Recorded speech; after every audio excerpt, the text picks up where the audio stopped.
Street dogs ఉన్నాయి. Street డాగ్స్కి చాలా మంది పాపం కదా అని హ్యాండిల్ అలా ఇచ్చేస్తున్నారు ఫుడ్ అదంతా. కానీ అది ఎంత ప్రమాదకరం అంటే అది బయట అవ్వచ్చు, గీరొచ్చు, ఏమన్నా చేయొచ్చు ఆ టైంలో.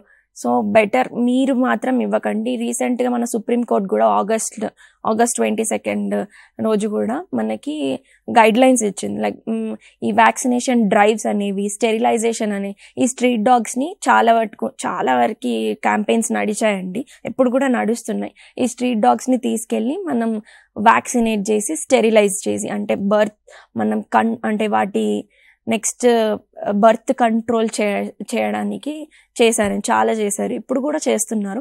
అలా చేసి మళ్ళీ బ్యాగ్ సేఫ్గా వదులుతున్నారు స్ట్రీట్లోకి.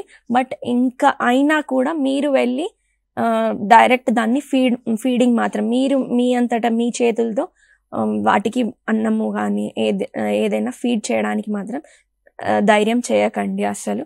అది మీరేమైనా మున్సిపాలిటీ వాళ్ళకి కానీ, స్ట్రీట్ డాగ్ హ్యాండ్లర్స్కి కానీ, వాళ్ళకి అథారిటీస్కి ఇన్ఫార్మ్ చేస్తే వాళ్ళు వచ్చి వాటికి ఫీడింగ్ అవన్నీ, ఇప్పుడు ఫీడింగ్ జోన్స్ అనేవి నెక్స్ట్ వస్తున్నాయి. ఆల్మోస్ట్ మన ఇండియాలో కొన్ని ప్లేసెస్లో స్టార్ట్ చేశారు. ప్రతి స్ట్రీట్కి కానీ కొన్ని ఏరియాస్లో ఫీడింగ్ జోన్స్ అనేవి పెడుతున్నారు ఈ స్ట్రీట్ డాగ్స్కి.